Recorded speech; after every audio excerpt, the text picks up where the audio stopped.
right, since we're live, I'll go in here and tell you guys, thank you so much for tuning in to the second edition of Guru 30. And this week, we have it set up to where we can actually get a little bit of interaction on here. Let me get my, Brad's muted himself, so he doesn't want us to hear the puppy. Nate Alford's puppy is over there yapping, but that's okay. We like puppies here. We're a dog kind of people. So got Brad on here at first. I have my panelist link in the description. So if you want to request to get on here as a panelist, just click it up. But we're teeing it up with Brad today. Guru 30 is all about being able to come on, ask legit questions, and hopefully you guys get legit answers from us. We'll try our best. So let me make sure my view is right, because it's my first time using this software. Anybody that wants to know what software I'm using can also put that down there. Actually, Brad said the video is so clear that he can see the pimples on my forehead. So if anybody can see those pimples, I want to put that in the comments. Throw that in the comments for sure. Put that in the comments. Big old. What software are we using, Justin? I'm actually using Zoom's webinar platform. Okay. And it's pretty good. And I have the Canon EOS plug-in software that you can download into Zoom. So you can use your Zoom camera. And I mean, everything is just awesome, guys.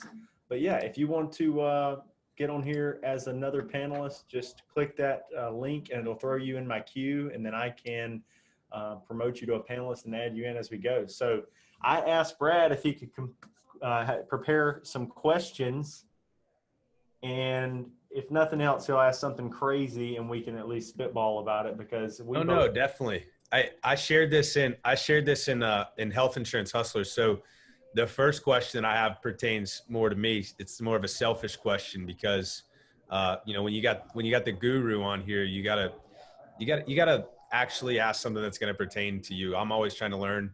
Everybody on here is trying to learn. And in the group that I'm running with Health Insurance Hustlers, obviously people are transitioning. And I know a lot of agents currently right now that are transitioning from health insurance to Medicare.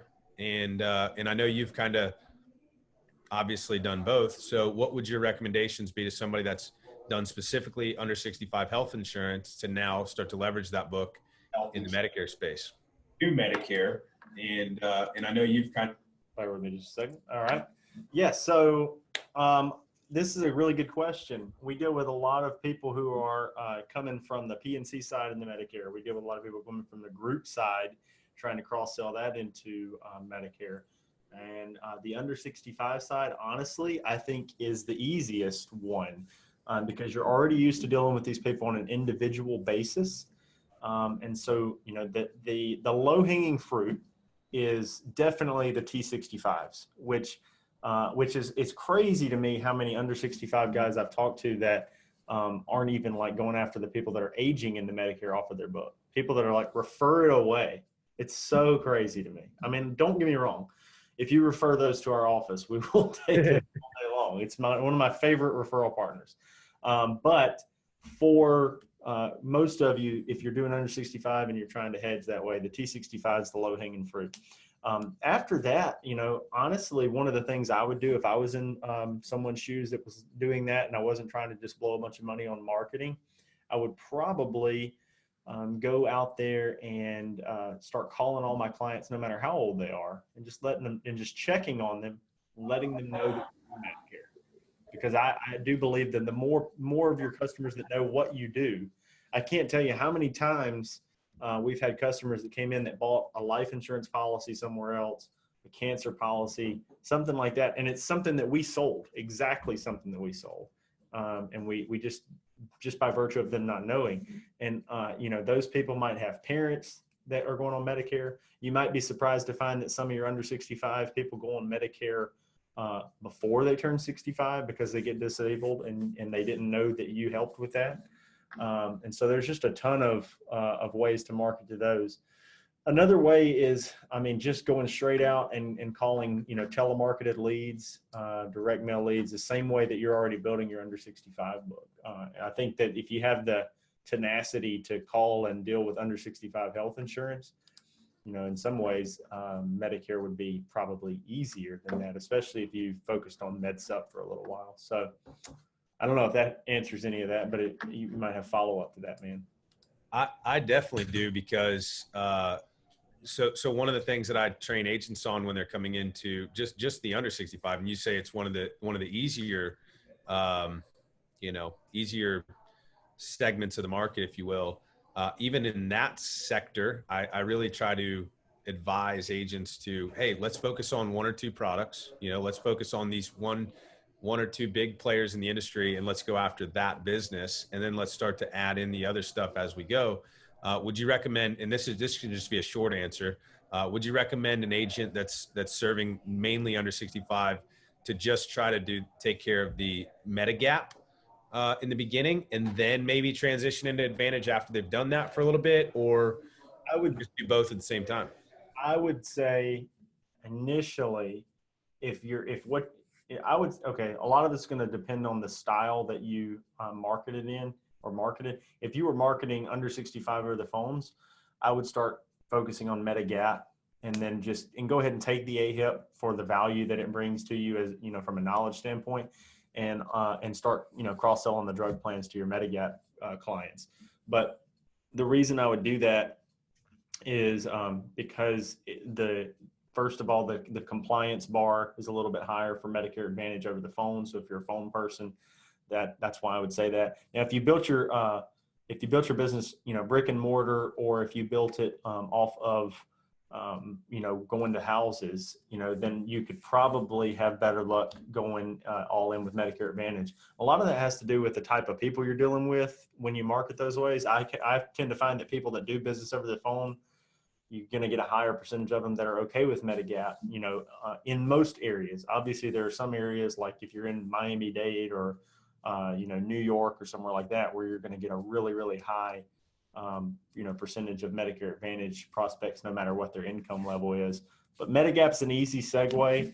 And then, I'd say write a little bit of that and get comfortable with the Medicare conversation, even if you're not writing the Medicare Advantage.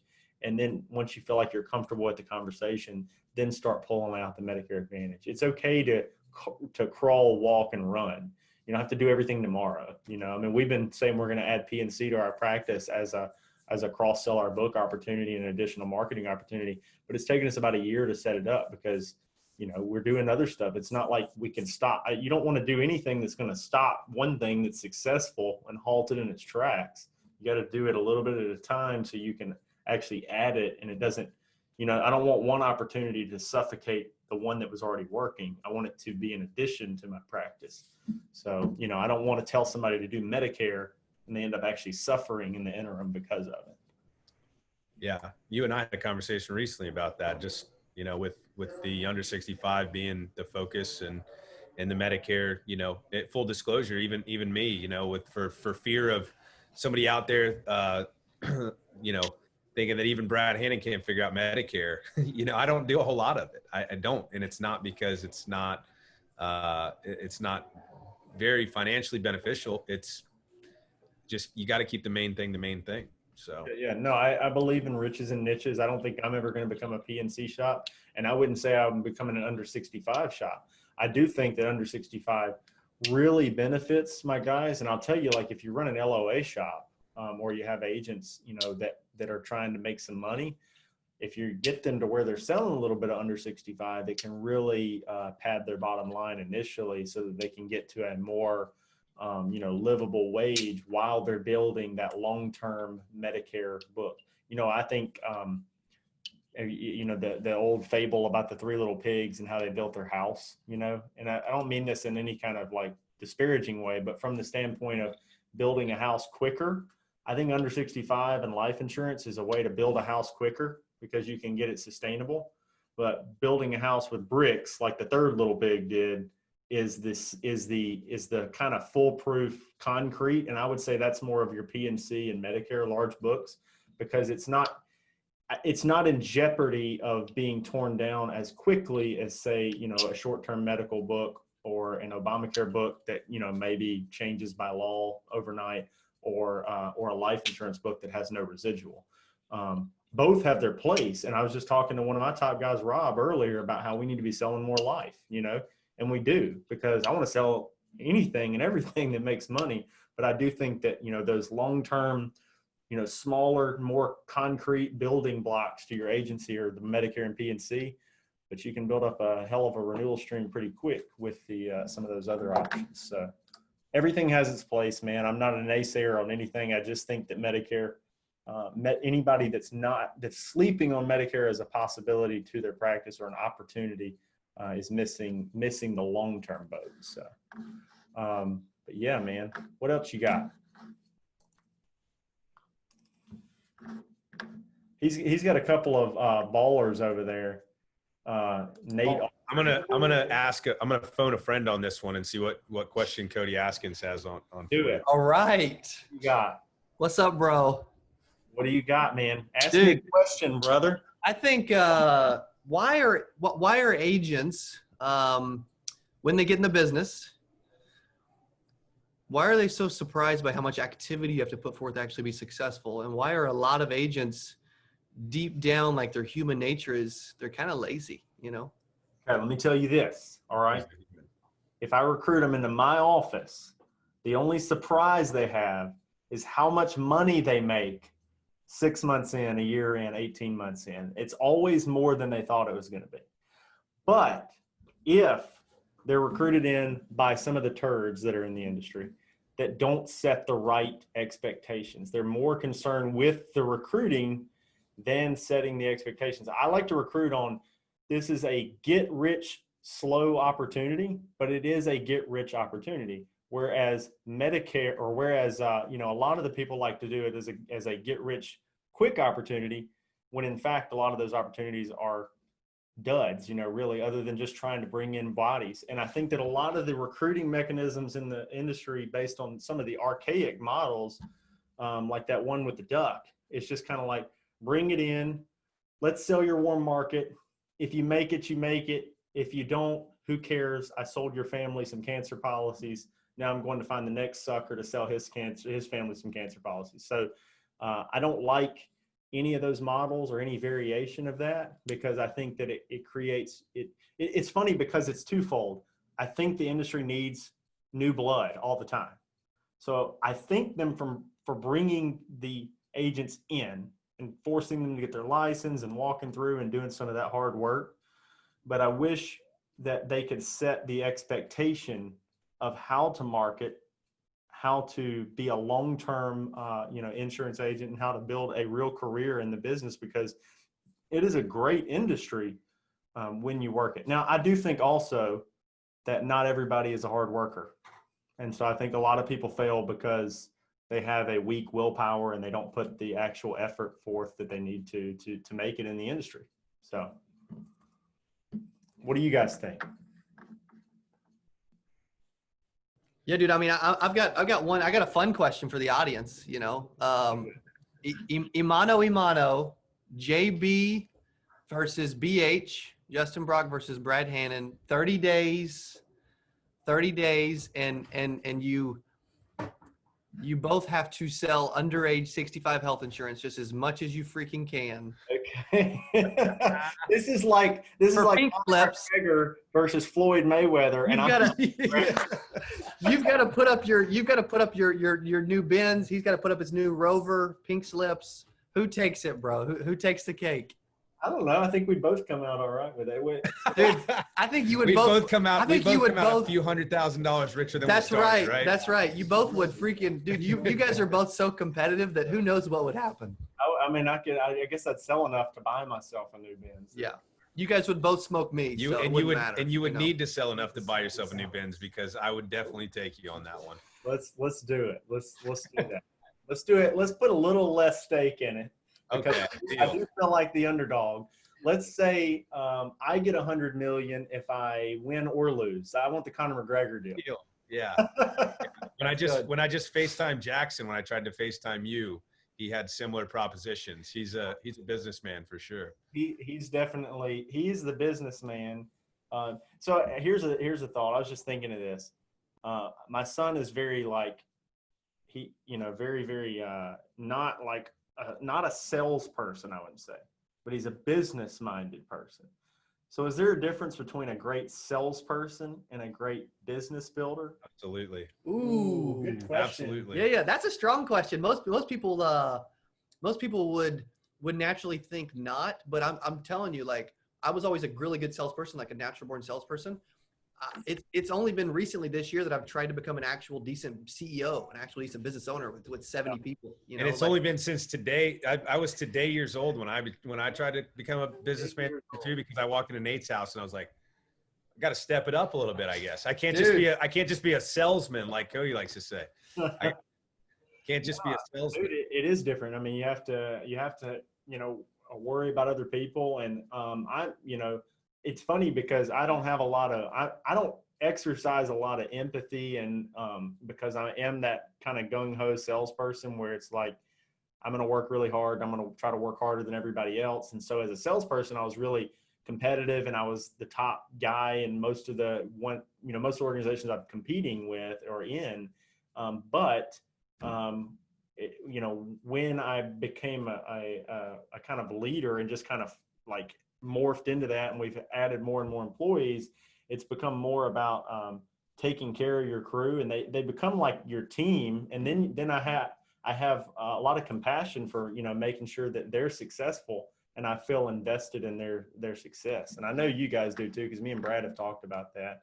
I hate to bring anybody in and not see them do well. So that's, and I think that's a big part of that transition from salesperson to business owner is being almost more concerned with other people's success that you bring in than your own. But it's super gratifying to really see people succeed and see people that you've brought into the industry or into your organization, and then be able to take better and better care of their family. And I think that's the trait that if you can't master that, you can't be a business builder.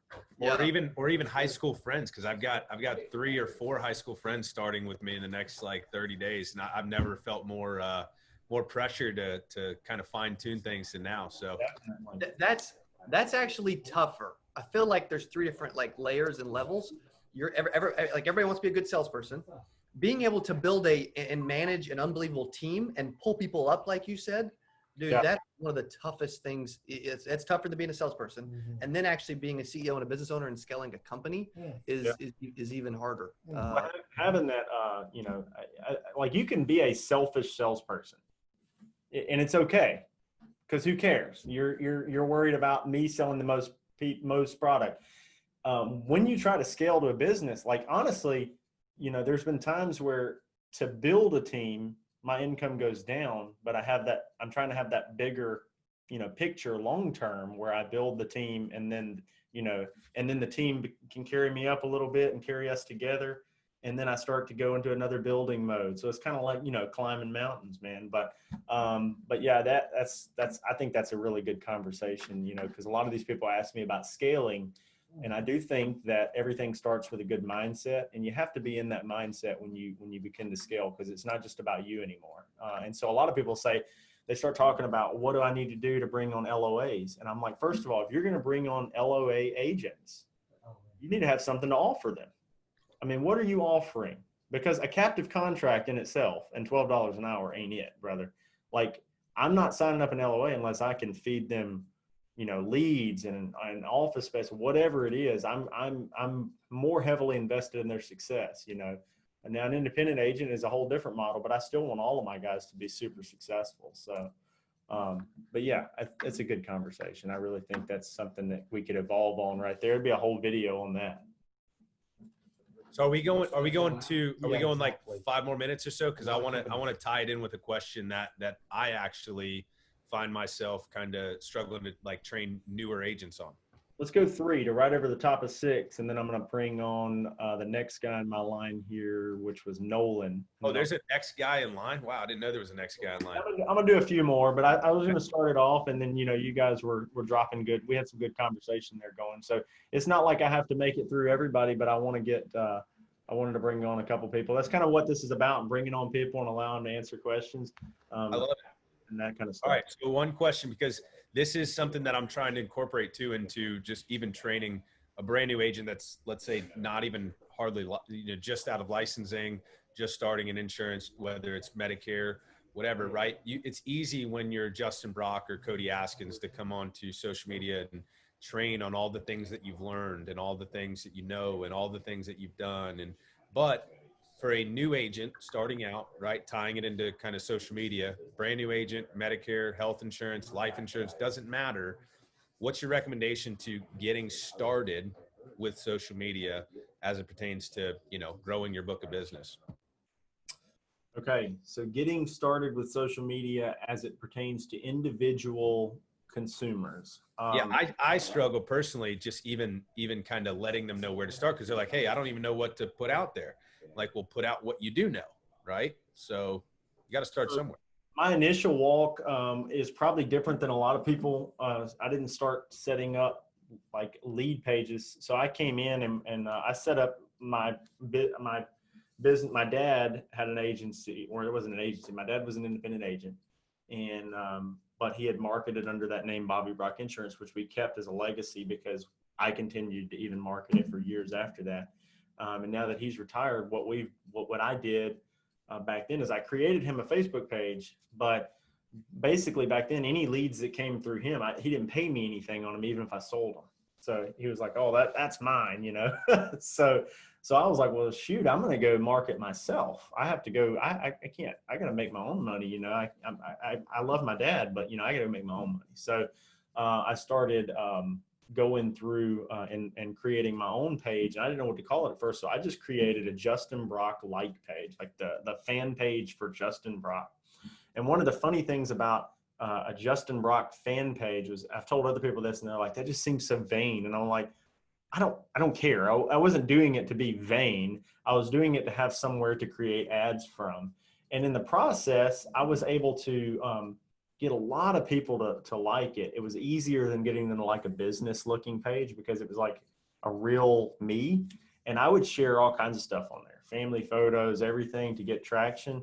But then I would run post engagement ads where I would just like write a full long, almost like blog post in the page, and then go into Business Manager and put money behind it to get people to engage. So I'd get people writing, I would get my warm market a lot like that.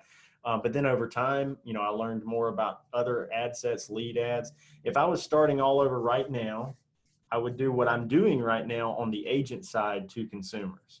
I would run, and this is, sometimes I feel like I share too much, but what I would do is I would run brand awareness ads with full form video, where all I do is if I had any kind of list of clients or, or any kind of like an email list of my clients, or, any other list that I could go into Facebook and create a lookalike audience out of, I would create a lookalike audience of those people, fine tune my geographic region, try to get that lookalike audience, sizable for the area that I want.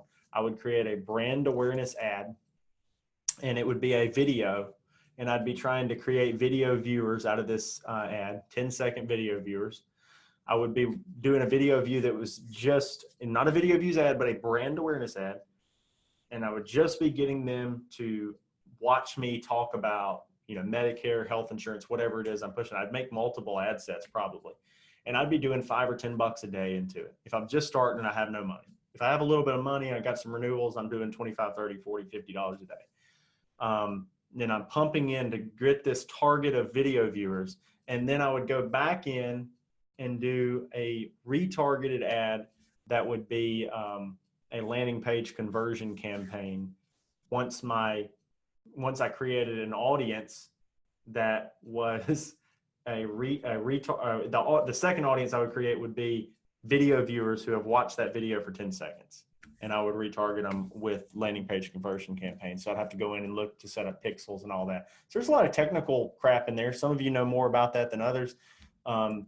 That's what I do right now in this current environment. Now, when I started on Facebook and social media, it was a different thing. But the whole point of Facebook, everybody that's doing these $1.88 leads and $3 leads and 50-cent leads and all that, they're not you are not doing anything. You're spinning your wheels. It's going to go away. And those leads probably suck ass. They're terrible. So what I would be doing would be trying to create a group of people that know who I am forever, long past my current strategy working, because marketers ruin everything, and all of the strategies that you're using for social media now will end ultimately. So you'll have to shift over time. But right now, if I was doing it, I'd do a lookalike audience to my client list. I would target it with a local brand awareness ad, which is just video viewers. I would create a second audience that's 10-second video viewers. And then I would run a landing page conversion campaign with a call to action on that. I may even run a call now ad to those people and try to create inbound traffic to test it. And that's way too much information. Yeah, but that's why you brought me on here, so that I can get you to share all your secrets. So I hope this is going to be recorded somewhere. It will be in Hustlers for a while, so people can go watch it back and learn the retargeting and all of that stuff. So yeah. All right, man. I appreciate you guys coming in. I know you guys got what do you guys got going on over there? So everybody knows if you're in Dallas. we got a 7-figure mastermind going on tomorrow at the Offered Estate. Here's Nate right here. Say hi, Nate. Hey guys, So I know enough about health insurance. He's laughing. I don't have my health license. So. Nate was kind enough to let us crash his pad and throw a big mastermind party. So that's what we're doing. If you're in the Dallas, Fort Worth area, or even remotely close, then shoot me a message. We can get Brad Hannon, Brad the broker on Instagram. Bio first. I'm very picky who comes to my house. So I literally think we have like 3 tickets left. So let's do it. Get Brad up, man. It'll be worth it, I'm sure. Those guys are all monsters. Appreciate you being on, man. Yes, sir. All right, let's see. Who do we got next? I am promoting Nolan to a panelist. Let's see if we can get him on. Nolan, what's up, man? Hey, what's going on? All right, buddy. How you doing today? I'm all right, chilling, you know. Let me tell you guys this, man. I met Nolan. He joined Medicare Monsters a while back. He was on a lot of calls with us, had conversations with him on there. I had talked about an opportunity in Mississippi with some Medicare Advantage expansion. Nolan reaches out. He's in Vegas. He asked me about the opportunity. And I said, well, I hate, I'm not trying to ask anybody to move that far, you know, but, you know, there is a big opportunity. Nolan said, I'm going to come down and check it out. So I get an email like a week later. He's like, I'll be down. I'm flying in Friday or Thursday or whatever. I'll be there such and such day. Sure enough, Nolan shows up. He comes in. No joke. He's here for a full day in the office. He says, I'm doing it. I'm moving to Mississippi. So now Nolan is in Tupelo. So Nolan gets shit done. And he puts his money where his mouth is. So that's awesome, Nolan. So what questions do you have for me today, man? So, two, and I was trying to think of good ones, but, you know, I think I already asked you a lot of my questions. You know, I think I hit you up with 6 of them yesterday. So, one of them is time management. You know, do you recommend, you know, how much time do you take off? Do you take Sundays off? Do you think it's good to, you know, only work 10 hours a day, or, you know, what do you think as far as getting as being effective with your time and not just, you know, I don't think going, you know, 16 hours a day, I don't think that's just, you know, for 7 days a week isn't really going to yield good results, but what do you have as far as time management? So actually, you know, there are times that I was talking to Taylor Dobbies, one of the guys that runs Insurance Soup earlier, and I was talking about how today I've actually gotten a ton done. But I was kind of overwhelmed all day long, and I was just sitting here just pounding out stuff and doing all these tasks and working on stuff. And I was getting so much done, but it partly was because of how overwhelmed I was. So for me personally, it's all about being, you know, just stacked with a full deck of stuff to get done. But I do think everybody has burnout periods.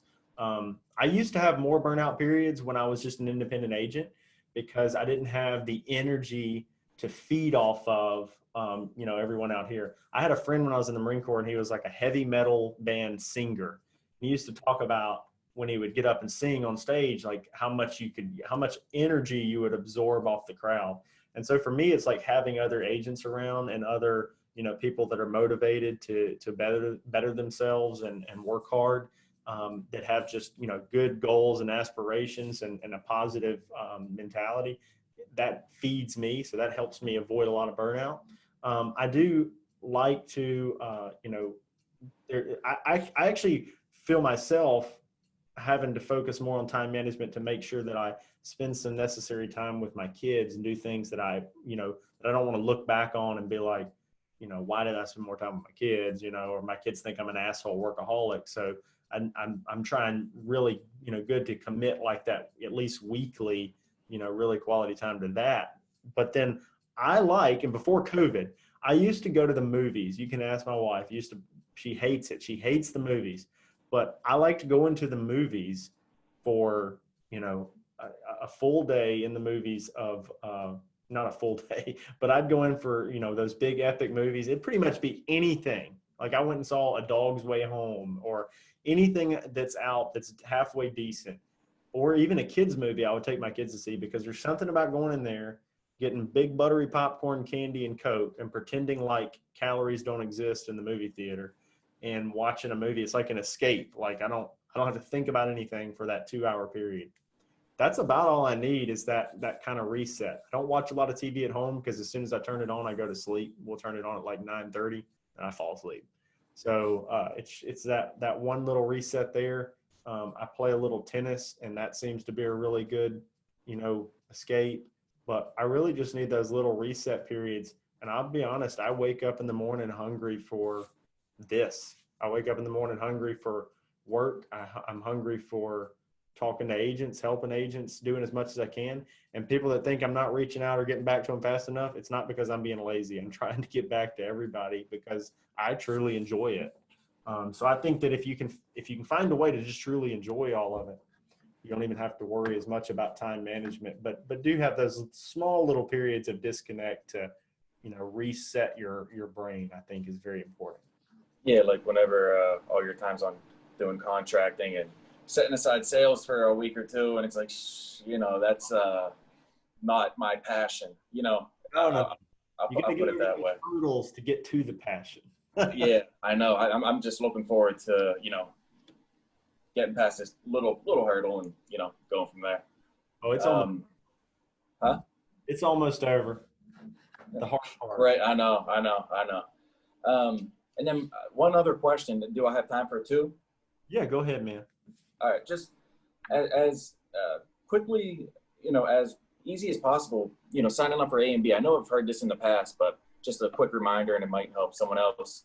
I know if they have Social Security and they turn 65, they get A and B, but other scenarios, when do they need to pick up B? Do they have to notify Social Security to get A, and how do they do that? Say that one more time. Say, do they have to notify Medicare to pick up Part A at any time? Say they're still working past the age of 65. They're not drawing Social Security. They do have to reach out to Social Security and actually ask them to notify or ask them to activate Part A or B, either one, and B, but a lot of them just need to activate Part A. Now, some people don't do that, and that's fine because they can activate it later based on their special enrollment period of retiring. And they're not going to be penalized for that because they don't have to have it. But at the same time, it's free. So Right. why not go ahead and activate it when you're eligible for it? It's free for most people. So that's you hit me with the technical question. Actually, I used to know the wrong answer to that, and Joanna a couple of years ago got me on that one. She got me. Just testing you, making sure you weren't got twice. Awesome. So what else? You said two? Yeah, that's about it. It'll come to you. Huh? It'll come to you. You'll get more. But guess what? Yeah. I'm down the street now, so. Yeah, no.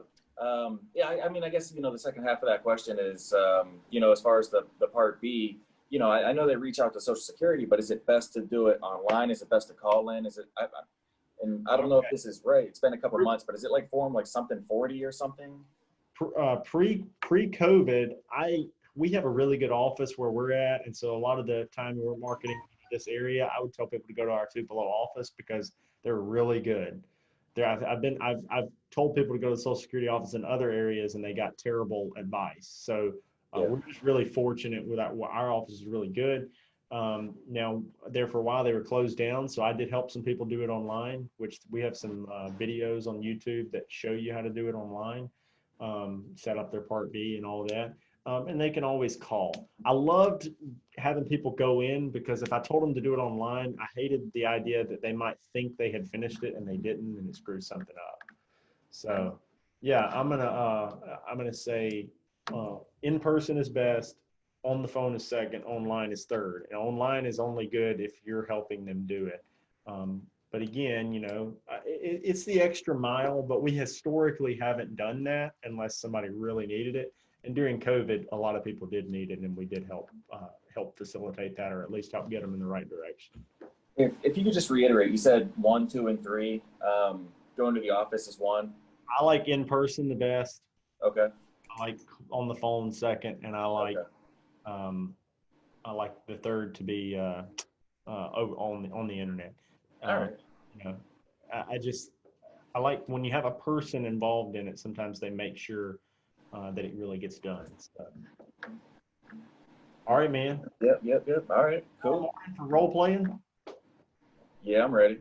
I think I got some scenarios. Actually, if you're watching this live, we're going to do our role playing tomorrow. I need some scenarios. Give me a scenario to throw at Nolan in the comments on Facebook. All right, guys. Thanks, Nolan. See you tomorrow. Yep, absolutely. Yeah, thank you. All right. Matt Timmon just popped off here. Okay, I was about to throw him on. Not there, Matt, are you? Who can I hear? Okay, let me throw on. I don't know if Jennifer or Mark was next, so I'm going to go Jennifer because she's a lady. So, Jennifer, you there?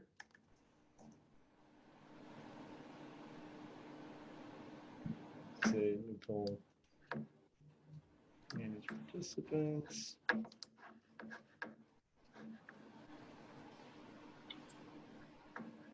All right, what about Mark? Mark, you there?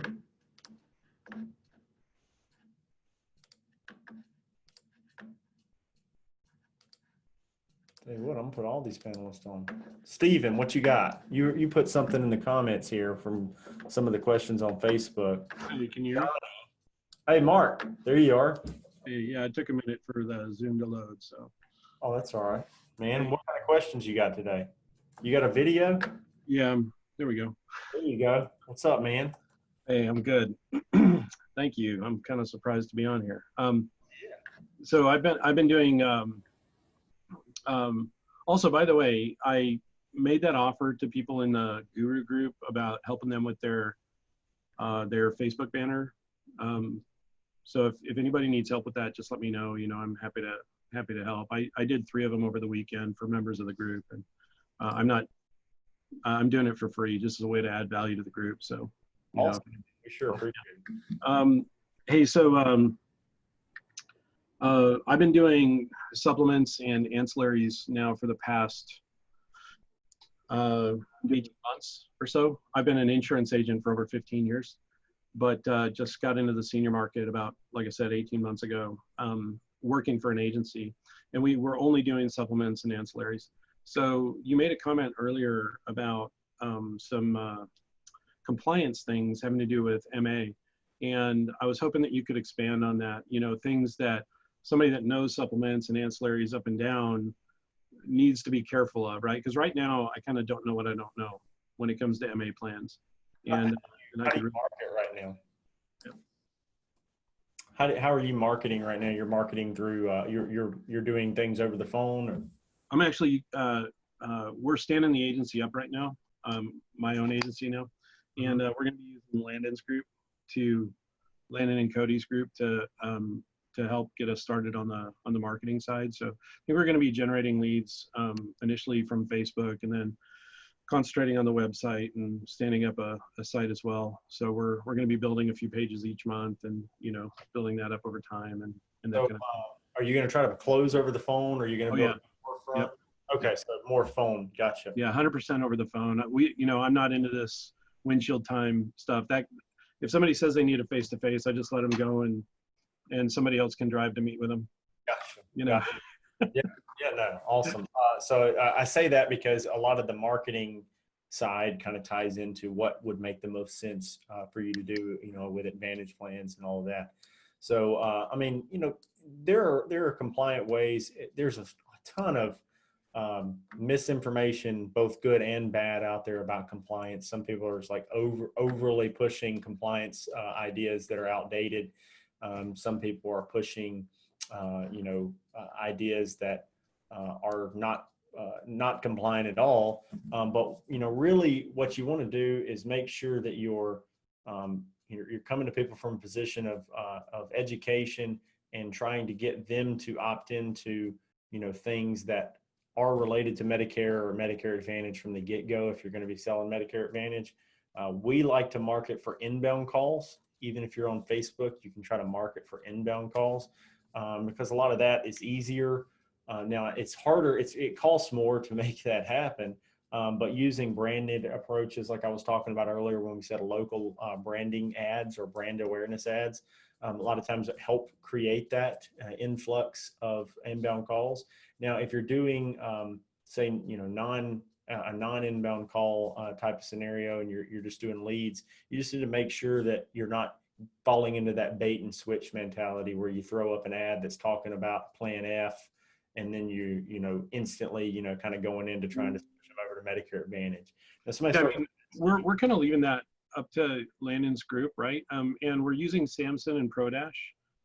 So I'm trying to get everything signed up and set up as good as I can at the start of the agency here. Hopefully we'll be taking leads next week. We got our first referrals today, but I think that the way that Samson works and the way that Landon was describing it to me is that as soon as those leads come in, we'll get a call from Samson, and it'll ask if we can take the call, and we just take it, right? And so, I mean, I don't really know how that's all what it's actually gonna be like. I just wanted to make sure that, like, I know I've got to get a scope of appointment before we start talking about Medicare Advantage, right? But are there any other things that we need to make sure of that we're talking to people about? You guys have taken AHIP and gotten set up to sell Medicare Advantage? Oh yeah. Yeah. Okay. I mean, really, if they're coming through, we obviously look at the ads, but Landon's team, they have people on there that look at compliance for ads and have been. So when those leads are coming through, you should be at a point where they already have, some compliance standpoints from where they're coming from. The inbound call from Samson is really just a computer generated call saying new lead, and then it calls outbound to the lead for you. So that's more like an automated outbound call system, Okay. Which is great and super for time saving and making sure your people are staying on the phone and actively managing those leads. But that's the way that's working. So it's still an outbound call. So obviously you'd want to make sure whatever leads were coming in there were compliant with what you're talking about. But if somebody starts asking you about, Medicare Advantage, and they're bringing it up, and they're, so even if you called somebody on MedSup or, an ancillary policy, and they start bringing it up, well, they've brought it up. And so then based on new rules right now, or the newest version of the rules and the timelines, you would just kind of go into that scope of appointment before you proceeded to talk about any of it. Yeah. Okay. And just do handle it like a PDP. If you're on the same call, just do the scope of appointment live, send it out, mark the reason as inbound call, and have them return it to us. Go at it that way. Yeah, you mark the reason. Well, I wouldn't mark the reason as inbound call if it was like a Samson lead. It would be, because it wouldn't be even though it's an inbound call to you, when they call, it's still an outbound call. So you'd have to look on there on what the potential things you can put on there are. So now if you sell the client something else and they're in your book of business, you can talk about them being in your book of business already. And so now it's your opportunity to talk to them about those other plans. So you can use book of business as an option. If you haven't sold them anything, there's a little bit of almost gray area there that I hate to hit on because it's so, somebody will just disagree with me.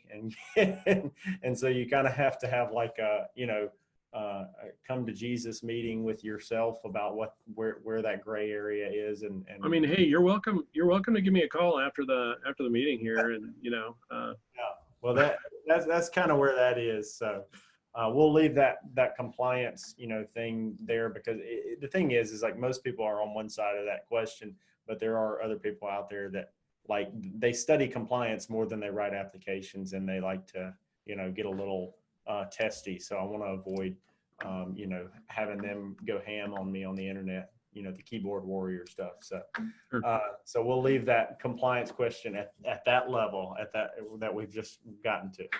So any other questions you have right now, man? No, I think I'm working with a really good team over there. And I've been watching your videos on ProDash, so I'm excited to get that going right at the start of the agency. We're waiting for appointments to come through right now. I'm not gonna, fortunately I've got a partner and in our agency, and so we're kind of pursuing getting him appointed and getting him all set up, and then hopefully my release letters will come through in 60 days or whatever, and then there's a whole bunch of carriers that I haven't worked with in the past, so, and haven't done any MA, right? So that's going to kind of be my focus, I think, moving into this AEP and dental and life and everything else. So so I don't know.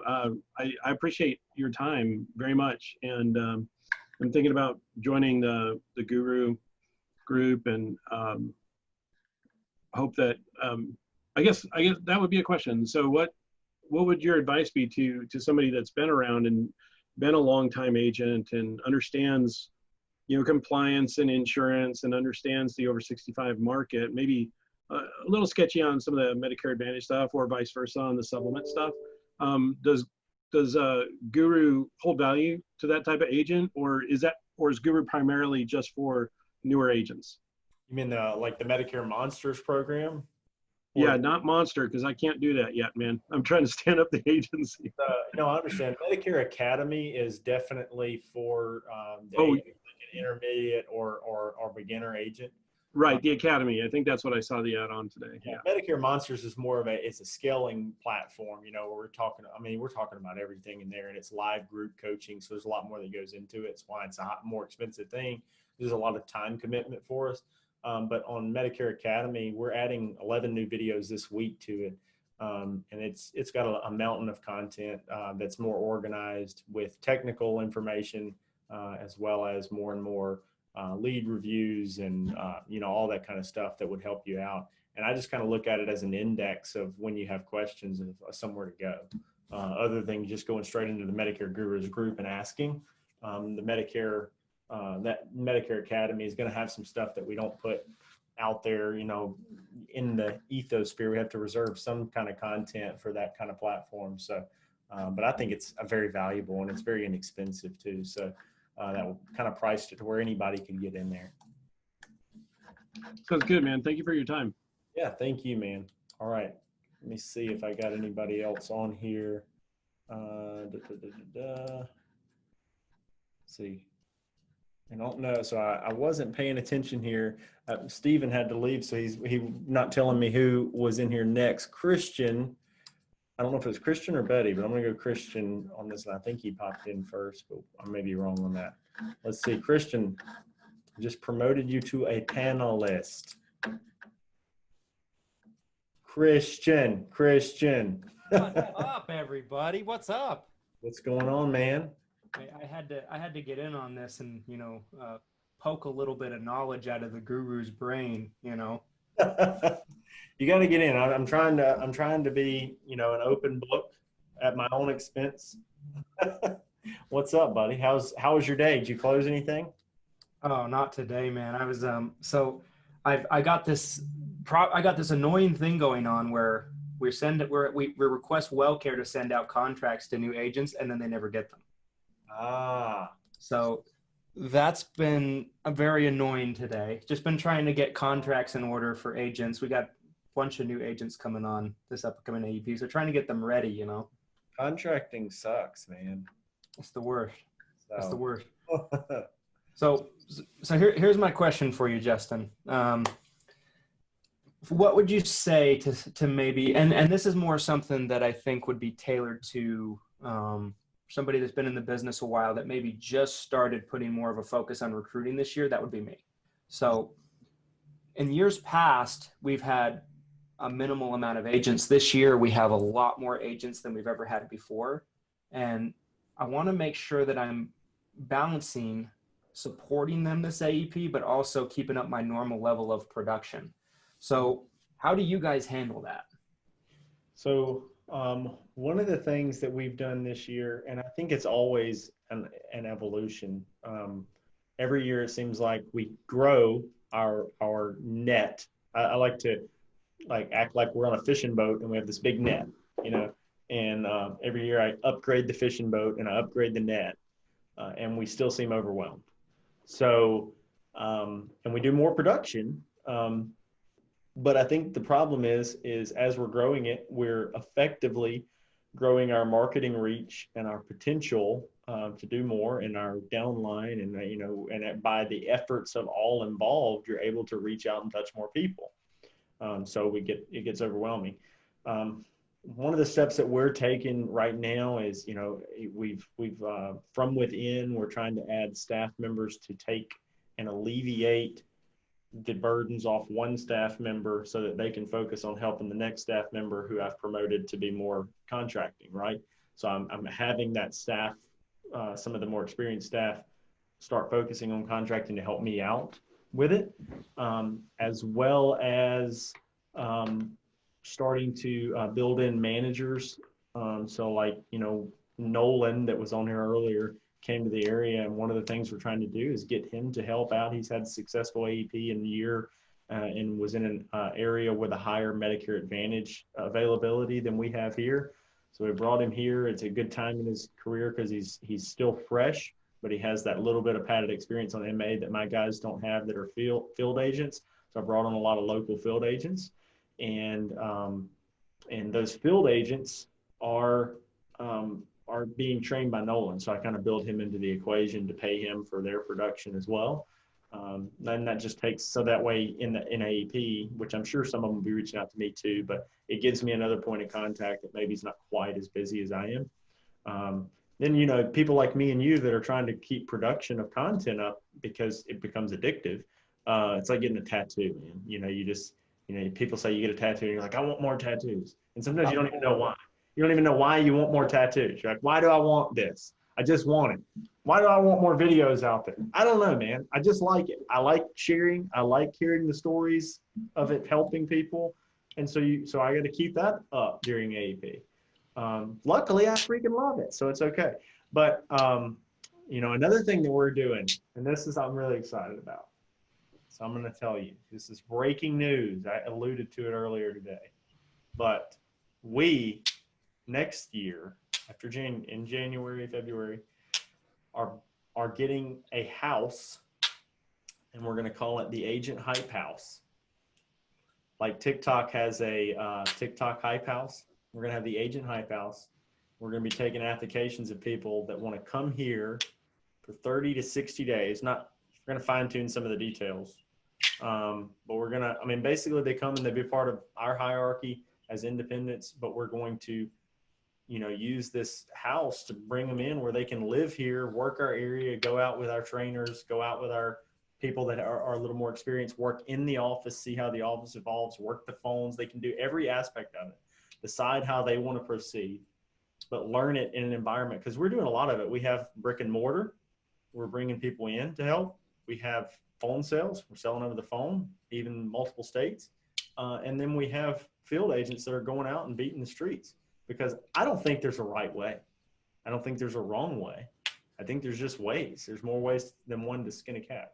More ways to skin a cat than one, right? So anyway, that Agent Hype House, I'm super excited about it because it'll be great for content production too. And I feel like I'm going to be, if you remember the Chappelle Show skit where Puff Daddy came in and he was like, I'm shutting down the studio. So I'm going to be like, I'm shutting down the hype house. If the somebody gets in a fight, I'm like, I'm shutting down the hype house.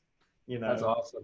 I'm be like, unless you can get me a sugar cookie from Pontotoc. We don't have Queens here, so I have to say around random Mississippi town. But anyway, that's something I'm really excited about. But there's always just so many ways, man, to support more and more.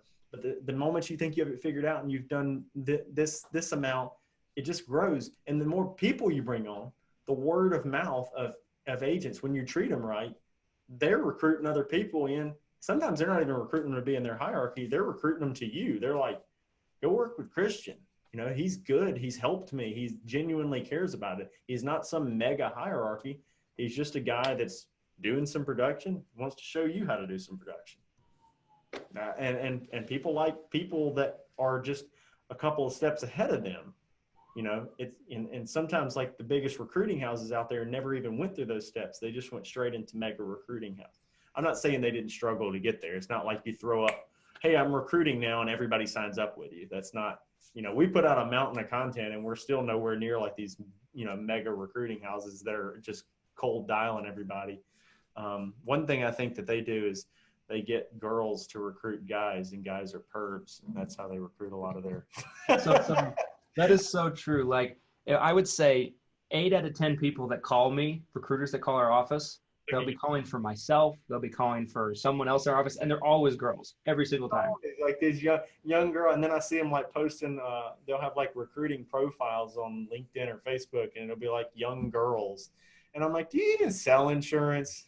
You don't look like. I'm not saying that you can't. Like there are some young girls that sell insurance, but I think a lot of these people are trying to use that, and I can say I have my integrity. I have not been recruited by, not that I wouldn't do business with a girl. It's just that I think sometimes they do business with that girl for the wrong reason. Well, the two of us were recruited by older white men, so.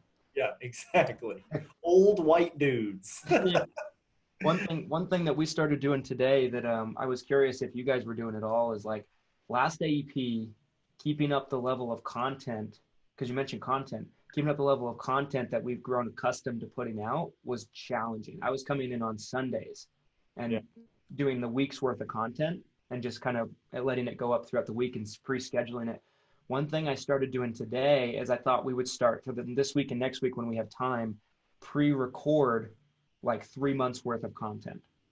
So that way we don't have to take the time to do it during AEP, but the content still continues to flow.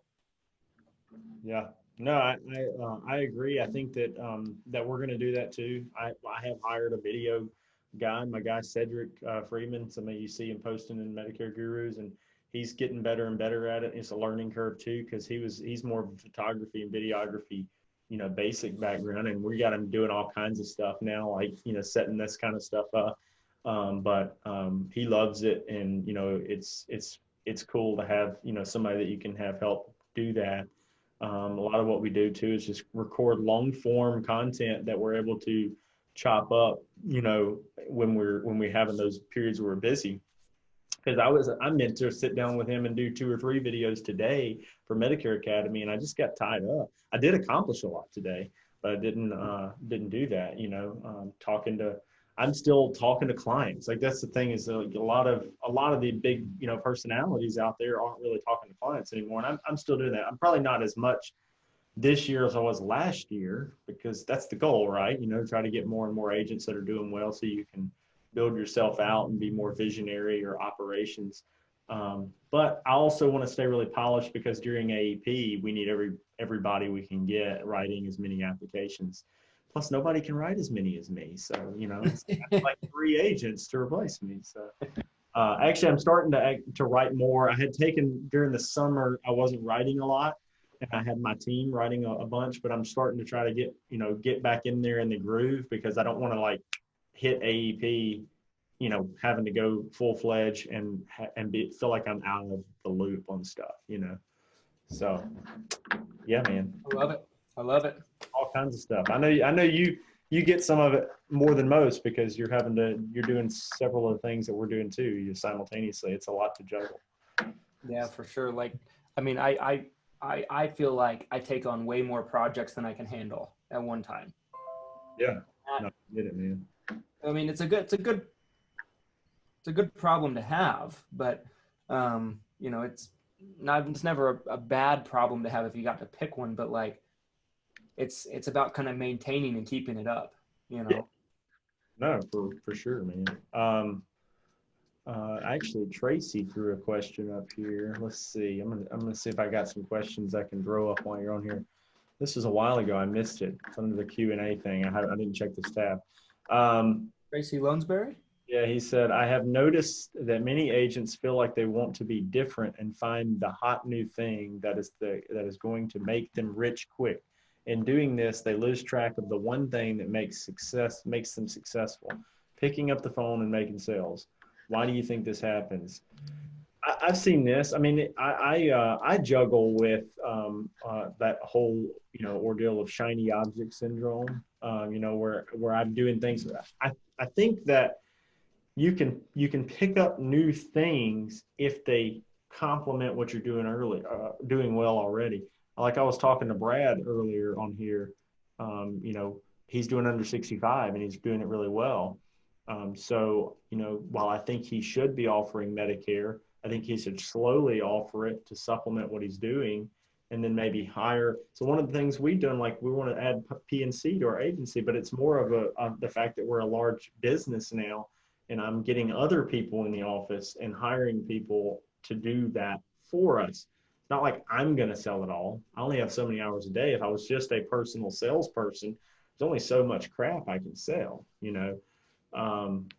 Plus, an appointment gets kind of weird if you try to sell everything to them. Then they remember how many insurances they have. Hey, I'm going to sell you your Medicare supplement, your dental policy, your cancer policy, your drug plan, your home insurance, your auto insurance, your liability. Oh, you remember how you have the ATV? Oh, and what about your life insurance? You need term, but you also need something permanent on there. And what about like some investments too? Eventually they're like, that's where all my freaking money goes. You know? There was one guy about 6 months ago. He left our office and like, I think I sold him. I didn't sell him even that many policies. I think I sold him like 4 policies. You know, we sold him a cancer plan, we sold him a drug plan, we sold him a Medicare supplement and dental vision hearing.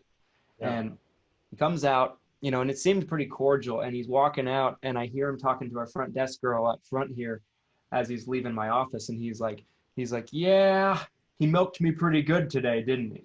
And I was like, whoa. Yeah, no, it feels like that, you know? I mean, that's, shoot, I mean, I probably feel like that sometimes, you know, when I'm going places and buying a whole bunch of stuff, but you know, I don't know. Some people really like the safety of being, you know, well covered. I do think that when you're in a niche, you can have multiple products in the niche, dental, cancer, all that. Once you master one art, I also think that like there's a point. So if I'm selling med subs and ancillaries and drug plans, right? If I go balls to the walls, absolute most business I could possibly do, and I do it for 6 years straight, 6, maybe 7, you start to hit a plateau, right? Mm-hmm. Because you've piled on as much as you could. Now you're starting to see some of the, and I'm not saying you're still not growing, but you're growing much slower than you were for those first 6 or 7 years because you're starting to see the first year plateau. Now you can do some rewrites in there to keep that going, but you're not going to rewrite all of them. And even with Medicare Advantage, having lifetime residual, you're going to have more fall offs, people picking your clients off a little bit more often than they probably do in the med sub space. So no matter what side of that you're on, there's a little bit of fall off there. Plus, there's not even to mention, if you have too many clients, you can get to the point where it's overwhelming to even personally service your own clients. So you have to begin to scale. So I do think as a business, you know, you start to plateau on certain things and you have to scale up in different ways. You can scale vertically or horizontally. Vertically for me is hiring more LOAs and servicing the same niche. Horizontally is, you know, making money in different, you know, ways. Whether you're, you know, doing the expert secrets Russell Brunson thing that you and I have done where you say, hey, this really works, and you sell that as an option, or give them a lot of it away for free, but sell some of that as a paid training thing, or, you know, you're scaling vertically into P&C, or you're scaling into hiring somebody to do investments for your office, or you're doing them yourself. And I do think that you have to get away at some point with trading your time for more money, and you have to get somebody else's time for more money. But you also have to have something to offer them to do that. You know, I wouldn't say, hey, I want you to come sell investments for me. I'm going to take most of the money and pay you out some of it. You can't cross-sell my book. You can't be in my office. No, you're going to be in my office. You're going to cross-sell my book. You know, those are the opportunities, and that's why people do it. Or come up with strategic partnerships that pay dividends with other people. Just make sure you trust who you're aligning with. But it's a lot of ways to make money. Yeah. And, you know, and you have to love it. And not everybody needs to make $1 billion, you know, so you got to find the point where you're happy. I was watching Wall Street with Shia LaBeouf, the second one. Oh, did you like that one? It was all right. But there was one scene where, what's his name? The guy that runs that bank. What's that actor's name? Big old muscly face dude. He played Thanos. Oh, I know who you're talking about. I can't remember his name. Yeah. I think that's it. So he says, you know, he's this billionaire, runs the biggest bank in the world kind of guy, and Shia LaBeouf says, "What's your number?" And he says something, and he says, "No. What's your number?" I find that most people have a number that if they made X amount of money, they'd walk away from it all and never come back. And Josh Brolin said, "More." It was a really good scene. But I was thinking, you know, about the process, and not to say it's okay to be greedy. But some people just like building. They just like more activity. It's not even about you know, it's not about so much money. Yeah, I have money goals. But, you know, I mean, Bill Gates didn't give up a long time ago. Jeff Bezos didn't give up a long time ago. I mean, they got more money than they could probably ever spend. You know, they're just, it's just fun. Look at a Warren Buffett or Bill Gates. They've given probably north of half of their wealth away to charity, and they still have more money than they can ever spend. Yeah. It's not even close. One thing that drives me nuts about new agents, and I know you probably don't work with as many new agents as maybe we do, and maybe we need to rethink that. But one thing that's drives me nuts is we'll have an agent that maybe got AHIP certified 2 weeks ago, and they don't really know anything really other than what they learned in AHIP. They're still learning, and they want to jump into P&C. You know, they want to jump into ACA. They want to get ACA certified. They want to do annuities. They want to do all these things, but they never get good at anything first, you know? Yeah. No, man, I completely understand.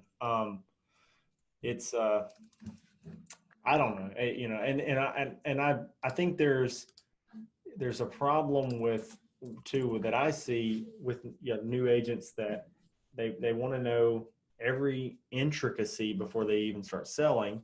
Yeah. And then there's the flip side of them that want to sell before they know any intricacies at all. And I think that there's a comfortable medium where, you know, you figure out, when do you know more than your clients or any client and honestly, you know, if this is 100% of the knowledge of Medicare, when you get to about 20% of it, you know more than all your clients. Yeah, all of them. Or all your prospects. So, you know, you can go ahead and start going there. I learn new scenarios all the time. I throw this one out there. This is a weird one, but Stephen came into contact with the retroactive determination of benefits special election period for someone who had their Part B start after their Part A, so they couldn't get an initial enrollment period. How the hell do you prepare a brand new agent for that scenario? That's not, you can't. You got to learn it when it happens. Sometimes it's okay to be like, you know, Mr. Jones, you know, it would happen to you, but this is one of the rarest scenarios I've ever seen. Do you ever feel that way, Mr. Jones? You know, it always happens to me, but this is a rare scenario, and I'm going to find the answer out for you. It's okay to say that. They're not going to be like, you don't already know, you know, you're fired. That's not how people think. People appreciate real honesty And, you know, especially people that are old and have worked somewhere before, because they know in their industry, they didn't know every single thing there was to know, and that they learned things over time. And you just have to know how to talk your way out of it a little bit, you know, talk to them in a way that's relatable. Tell them that kind of thing. So you gotta know enough, and then get out there and start selling. Yeah. Like I told one of our new agents the other day, I told her, I'm like, you can prepare all you want. You're going to make mistakes, and that's where you're going to learn the most from. Every single person comes in and they make a mistake. It might cost you a client. It's going to hurt in the moment. It's going to suck, but you're never going to ever make that mistake again.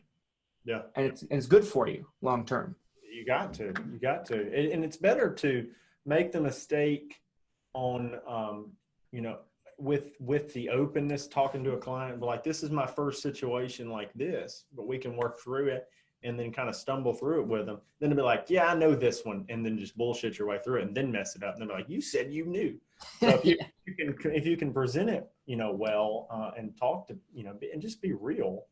You know, I think most people are easygoing about that stuff. So I think that I think a lot of it too is like new agents have to get comfortable. That's why I'm liking this agent hype house thing, because I can bring them in and like really just, I love it. Inundate them with leads and you know, activity, and me come bringing them in and being like, you know, quit being a wiener. You got to go talk to people. I mean, I didn't tell you this was easy, but it's real. Easy is working a job where you don't make that much money. You just show up and you hope you don't get fired. That's easy.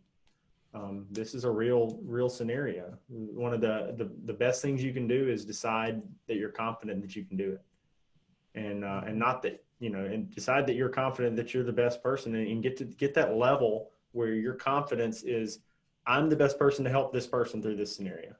I'm the best person. You know, whether I know every single thing there is to know, no, maybe I don't, but I'm compassionate. I'll learn it. I'll help them. I'll be there for them. When I'm a brand new agent, I'm treating every single instance. So like when you start talking about closing over the phone and all this, everything's time sensitive. And as I have agents in here longer and longer, I'm like teaching them how to button up calls and getting off calls and all that. But when you're brand new, I don't care if you got to talk to somebody for 2.5 hours. If they're your best friend, what else are you doing? You don't have people lined up in the streets to talk to you yet. We want to get to that point, but you know how you get to that point? Having real conversations with real people, being compassionate and helping them through their problems, and then asking for referrals and being their friend. You know, I mean, you know, being somebody that they would refer to. That's how you build a brand. You know, and now I'm at the point where my time is a lot more. You know, I don't have as much time as I used to. But when you have that initial time, spend as much of that time as you can helping people. You know, help everybody you can. Spend that time with them, and you know, it pays dividends long term, because you're creating people who are fans of you and your work. And you and your work isn't, you're not a painter. The pictures that you're creating are, you know, good Medicare situations, good health insurance situations, good life insurance situations. You know, and initially definitely focus on a niche, whether it's MedSup and Medicare Advantage, whether it's under 65, whether it's life, whatever it is, focus on that, get some traction, get the confidence, then start to scale into some of the other stuff. It's also okay if you're not bundling 3 or 4 policies together the way we do now right away. We actually don't expect our newest agents to do that. You know, that's learned behavior, learning how to pitch, getting comfortable offering it. There's a point we kind of expect them to do it, but it's a ladder. You know, I just want to get you closing a MedSup or an MA plan at first. That's it. Because that's the bricks that build the house anyway. We can put the mortar in there later. So the bottom line is the bottom line. I mean, that's right, man. I was gonna see, there was one, Betty was on here. I was gonna see if I could get her on here, man. I appreciate you coming on, buddy. Oh yeah. Hey, well, thanks for having me. I'm gonna jump off here, but thanks for your wisdom, and thanks for all you do for all of us. You know, seriously, like I don't feel like all the Facebook groups that are out there today, I'd say most of them would not exist without yours first, paving the way. Well, I just enjoy it. I mean, I enjoy, growing the group. I enjoy growing the presence. I enjoy, making the videos and the content. It's fun. And I just want to be the guy that down the road, when you look back, you're like, man, this guy he just gave it all. He gave most of it away. And really, I have people all the time. It's like, well, I have paid content. And they're like, dude, your YouTube channel is just a mountain of free content. And it is. We put tons of stuff on there. I think some people buy my Medicare Academy and stuff just because they're like, well, you've given me so much for free, I might as well pay you something. And that's part of that thank you economy, where you just put it all out there and people want to do business with you. And that makes me happy, because that's, and I want to share things with people, whether they ever paid for anything. I just, if you're doing it for the right reason, you're doing it to genuinely help people. And that's where the satisfaction comes from. I think the rest of it falls into place. Yep. Well, I agree. Well, hey, it's always good to chat with you. We'll see you soon, I'm sure. All right. Later, everybody. I had one more on here. Betty, I'm going to promote you to a panelist, see if you can come on here. See if Betty's on here.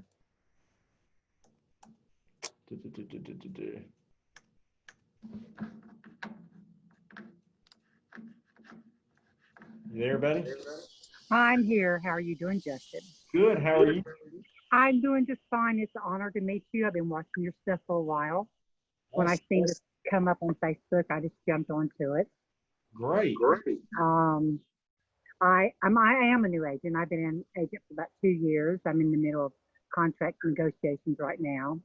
I do MA and under 65, and mostly it's those two things. And I could talk to you for 3 or 4 hours. When you're a new agent, it's like a kid in a candy store. And what was it? The agent hype house. That's exciting. I'm going to keep up with what's going on with that.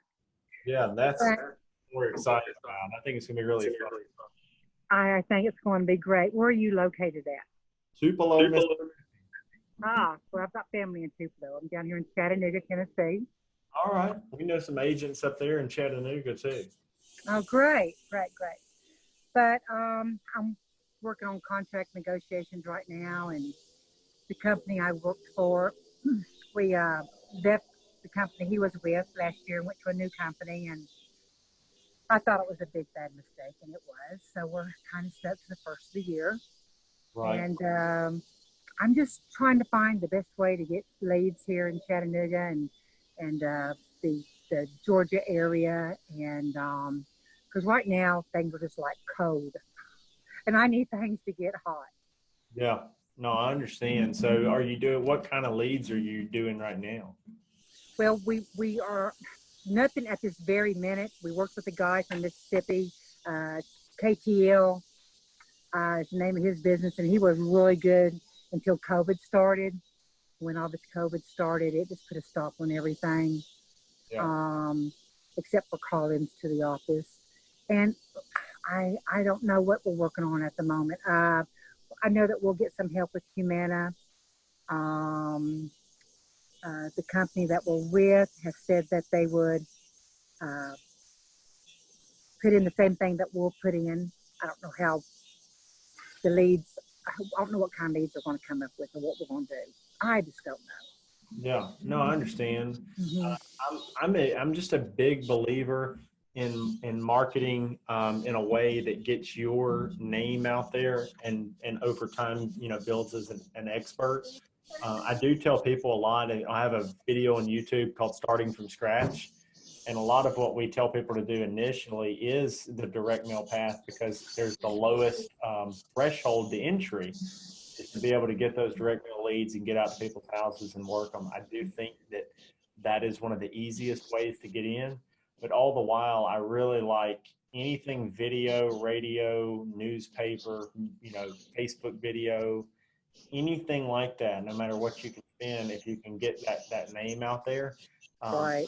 A lot of times, even if you're you're doing that in an area and then you run direct mail, you'll find when you get in there, some of those people already know you from the newspaper, from the TV, or not TV, because TV is hard to get into, it's expensive, but radio is not.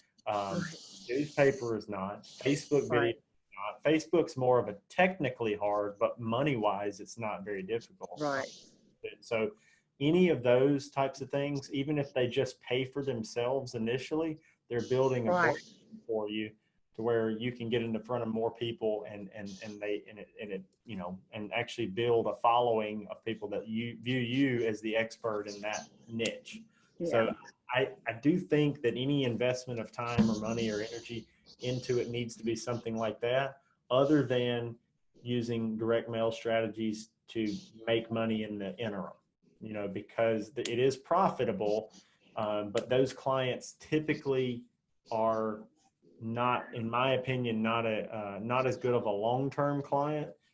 Sometimes they are, but when you have more time too, when you get in those direct mail situations, spend a lot of time with them and build a friendship with them and call back and check on them and everything you can to really nurture those relationships until you got so many that then you have to hire people to do it. But most of it really, there's the time and money graph, and in the beginning, it's like you have way more time.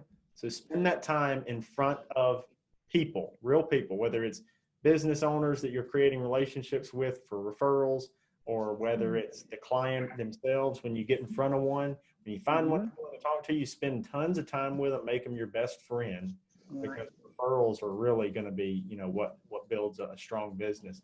But then as you have any amount of money you can, find something that you can siphon into multimedia to get your name out there, your face out there, anything like that. And it might be that the thing is not everybody buys from the same person. So just because you're in Chattanooga and, Agent Joe Smith is advertising with billboards everywhere, and you're thinking, oh, I can never spend more than Joe Smith or whoever. I'm just making up a fake guy. But and he's got all of his stuff everywhere. Well, there's some people out there that look at that guy and they're like, he makes too much money, so I don't want to use him. Or, I don't want that dude because I don't like old white guys, or whatever it is. It doesn't matter. There's some people that want to do business with women more. They feel more comfortable that way. Whatever it is, if you're putting yourself out there, you're going to find some of those people that rather do business with you than some of those other people that might be spending way more money. There's a lot of low out there. I'm in the right location, because I'm actually working on 4 of them areas right now. So it's going to be a good thing. It's going to be good this year. Now think about when other people spend a lot of money in advertising. I just think of that as them warming up an audience, and you can go out there and cherry pick some of them. That is right. That is so true. But I enjoy your videos. I enjoy keeping up with you, and I'll be seeing much, much more. Well, I appreciate you. I'm sorry you had to wait so long to get on here. I'm trying to talk to everybody. I just enjoy this, doing the Monday night thing where you come on and meet people that I haven't talked to before. So that's great. And if you need anything, you can always reach out to me. I can see that. Hey, thank you. Pick you somebody else so I can learn some more. All right. Have a great day. Be safe now. All right. You too. Well, I think I got everybody on here, guys. I appreciate you taking the time to spend Guru 30 with us. We've been on here for about an hour and 23 minutes, something like that, if my math is right, an hour and 25 minutes. So I appreciate it. I'll be doing this every Monday, so please stay tuned. I'll go live into Facebook. It'll get shared around, and you can watch on there. We'll be posting the link to bring in people that we can bring on as panelists and ask questions. And I think it is a great opportunity to create dialogue in the space that answers a lot of the hard questions out there.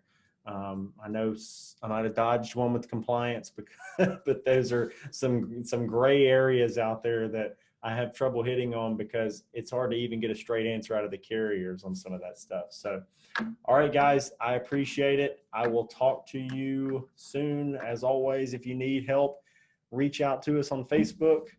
Please head over on YouTube and subscribe to our YouTube channel. That is the heartbeat of the content that we're putting out, is on YouTube.